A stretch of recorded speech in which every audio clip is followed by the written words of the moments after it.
സംരക്ഷണ ശീലങ്ങളിലൂടെ upper primary school വിദ്യാർത്ഥികളിലെ ഊർജ്ജസംരക്ഷണ അവബോധവും ശീലവും ഒരു പഠനം എന്താണ് ഞങ്ങളുടെ വിഷയം.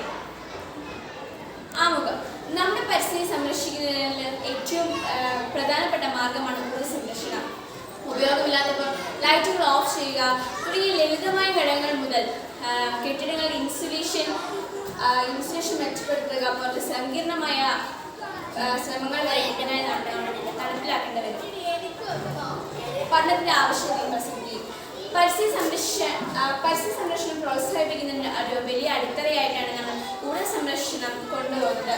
സ്കൂൾ വിദ്യാർത്ഥികൾ ഊർജ്ജ സംരക്ഷണ ശീലവും അവബോധവും വളർത്തിയെടുക്കുന്നതിലൂടെ ഭാവി തലമുറയ്ക്കുള്ള ഒരു വിഷയവുമാണ് നാം ഇപ്പോൾ കാണുന്നത്. ഊർജ്ജ സംരക്ഷണ ശീലങ്ങളും അറിവും ഒരു വ്യക്തിയിൽ ഉണ്ടാക്കുന്നതിലൂടെ അയാളുടെ സ്വഭാവം മെച്ചപ്പെടുത്താൻ നമുക്ക് സാധിക്കുന്നു.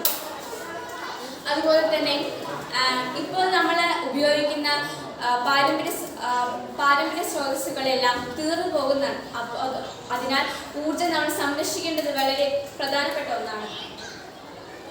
ഞങ്ങളുടെ ഈ പഠനത്തിന്റെ ലക്ഷ്യങ്ങൾ ഏതൊക്കെയാണെന്ന് വെച്ചാൽ അപ്പർ പ്രൈമറി സ്കൂൾ വിദ്യാർത്ഥികൾ ഊർജ്ജ സംരക്ഷണ അവബോധം കണ്ടെത്തൽ, ലിംഗം, ക്ലാസ് എന്നിവ അടിസ്ഥാനപ്പെടുത്തി വിദ്യാർത്ഥികളുടെ ഊർജ്ജ സംരക്ഷണ അവബോധം കണ്ടെത്താൻ, അപ്പർ പ്രൈമറി സ്കൂൾ വിദ്യാർത്ഥികളുടെ ഊർജ്ജ സംരക്ഷണ ശീലങ്ങൾ കണ്ടെത്താൻ, ലിംഗം, ക്ലാസ് എന്നിവ അടിസ്ഥാനപ്പെടുത്തി വിദ്യാർത്ഥികളുടെ ഊർജ്ജ സംരക്ഷണ ശീലങ്ങൾ കണ്ടെത്താൻ, ഊർജ്ജ സംരക്ഷണത്തിനുള്ള മാർഗങ്ങൾ നിർദ്ദേശിക്കുക, സ്കൂൾ വിദ്യാർത്ഥികൾ ഊർജ്ജ സംരക്ഷണ ശീലങ്ങൾ വളർത്തിയെടുക്കുക, മാർഗങ്ങൾ നിർദ്ദേശിക്കുക, സ്കൂൾ വിദ്യാർത്ഥികൾ ഊർജ്ജ സംരക്ഷണ അവബോധം വളർത്തുന്ന മാർഗങ്ങൾ നിർദ്ദേശിക്കേണ്ടതാണ്.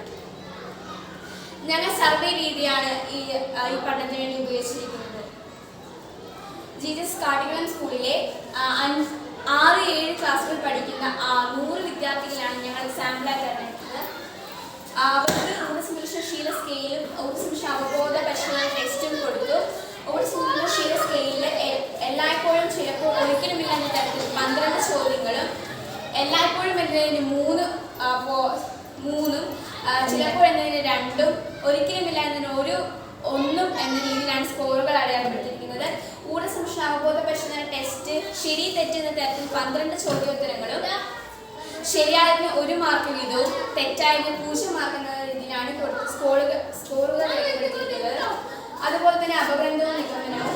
അപ്പർ പ്രൈമറി സ്കൂൾ വിദ്യാർത്ഥികൾ ഊർജ്ജ സംരക്ഷണ അവബോധം എത്രത്തോളം ഉണ്ട് എന്ന് കണ്ടെത്താൻ നോക്കിയപ്പോൾ ഉയർന്ന അവബോധം 5% കുട്ടികൾക്കും ശരാശരി അവബോധം 71% കുട്ടികൾക്കും കുറവ് അവബോധം 24% കുട്ടികൾക്കുമാണുള്ളത്. അപ്പർ പ്രൈമറി സ്കൂൾ വിദ്യാർത്ഥികളുടെ സംരക്ഷണ അവബോധം ലിംഗം അടിസ്ഥാനത്തിൽ നോക്കിയപ്പോൾ ഉയർന്ന അവബോധം ആൺകുട്ടികൾക്ക് 4%, പെൺകുട്ടികൾക്ക് 6%, ശരാശരി അവബോധം ആൺകുട്ടികൾക്ക് 68%, പെൺകുട്ടികൾക്ക് 74%, കുറവ് അവബോധം ആൺകുട്ടികൾക്ക് 28%, പെൺകുട്ടികൾ 20%മാണ് കണ്ടെത്താൻ സാധിച്ചത്. അപ്പർ പ്രൈമറി സ്കൂൾ വിദ്യാർത്ഥികളിലെ ഊർജ്ജ സംരക്ഷണ അവബോധം ക്ലാസ് അടിസ്ഥാനത്തിൽ നോക്കിയപ്പോൾ 6ാം ക്ലാസ് ഉയർന്ന അവബോധമുള്ള 8% കുട്ടികൾക്കും ശരാശരി അവബോധമുള്ള 72% കുട്ടികൾക്കും കുറവ് അവബോധമുള്ള 20% കുട്ടികൾക്കാണ് കണ്ടെത്താൻ സാധിച്ചത്.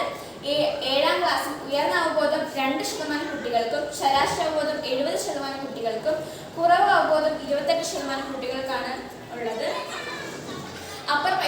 ഇതിലൂടെ നമുക്ക് മനസ്സിലാക്കാൻ പറ്റും അപ്പർ പ്രൈമറി സ്കൂൾ വിദ്യാർത്ഥികളുടെ ഊർജ്ജ സംരക്ഷണ അവബോധം നമ്മുടെ മൊത്തം സാമ്പിൾ ലിംഗം ക്ലാസ് എന്നിവ അടിസ്ഥാനത്തിൽ ശരാശരി അവബോധമുള്ളവരാണ് കൂടുതലുള്ളത്.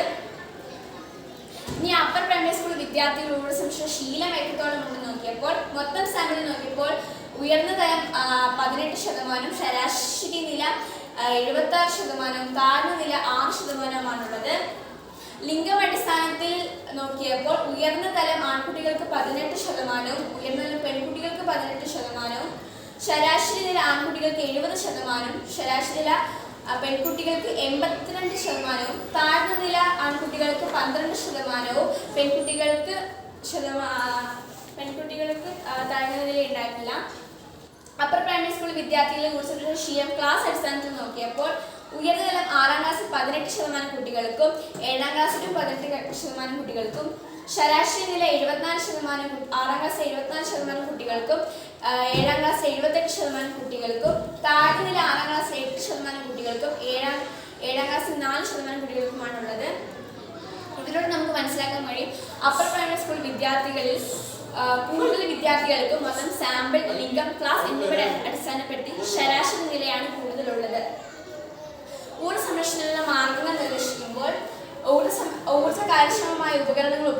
ഉപകരണങ്ങൾ പ്ലഗ് പോയിന്റിൽ ഓഫ് ചെയ്യുക, LED ബൾബുകൾ കൂടുതലായി ഉപയോഗിക്കുക, പ്രകൃതിദത്ത വെളിച്ചം കൂടുതലായി ഉപയോഗപ്പെടുത്തുക, കുളിക്കാനുള്ള സമയം ആവശ്യത്തിന് മാത്രമാക്കുക, പൊതുഗതാഗതം ഉപയോഗം വർദ്ധിപ്പിക്കുക, സോളാർ പാനലുകൾ ഉപയോഗപ്പെടുത്തുക.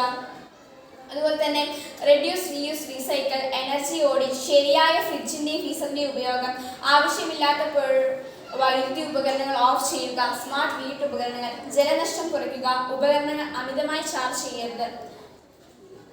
അടുത്തതായി സ്കൂൾ വിദ്യാർത്ഥികളോട് ശീലം വളർത്തിയെടുക്കുന്നതിനുള്ള നിർദ്ദേശങ്ങൾ: വീട്ടിലേക്ക് ഒരു കത്ത്, അയൽക്കാർക്ക് ഒരു കത്ത്, ഊർജ്ജ സംരക്ഷണ ഡയറി, എനർജി ഹീറോസ്, ഇപ്പോസ് മൈൽ, ഡോക്യുമെന്ററി പ്രദർശനം, ഊർജ്ജ സംരക്ഷണ കേഡറ്റ്, ഊർജ്ജ സംരക്ഷണ ക്ലബ്ബ് എന്നിവയാണ്. അതുപോലെ തന്നെ ഊർജ്ജ സംരക്ഷണ അവബോധം കുട്ടികളെ വളർത്തിയെടുക്കുന്നതിൽ വിദ്യാഭ്യാസ പ്രചാരണങ്ങൾ, ഊർജ്ജ സംരക്ഷണ അവബോധ പാഠ്യപദ്ധതികളിലൂടെ സാമൂഹിക മാധ്യമങ്ങളും ഓൺലൈൻ പ്ലാറ്റ്ഫോമുകളും ഉപയോഗപ്പെടുത്തുക, ഡോക്യുമെന്ററി പ്രൊജക്റ്റുകൾ, കമ്മ്യൂണിറ്റി എൻകറേജ്മെന്റ്, സർക്കാർ നയങ്ങൾ, ഊർജ്ജ സംരക്ഷണ പരിപാടികൾ സംഘടിപ്പിക്കുക, ഇതെല്ലാമാണ്. അപ്പോൾ ഇനി വരുന്ന തലമുറയ്ക്ക് ഊർജ്ജം സംരക്ഷിക്കാൻ കൂടുതൽ ഇനി ആവണം. അവ വീണ്ടും ഊർജ്ജം കൂടുതൽ സംരക്ഷിക്കണം. Thank you.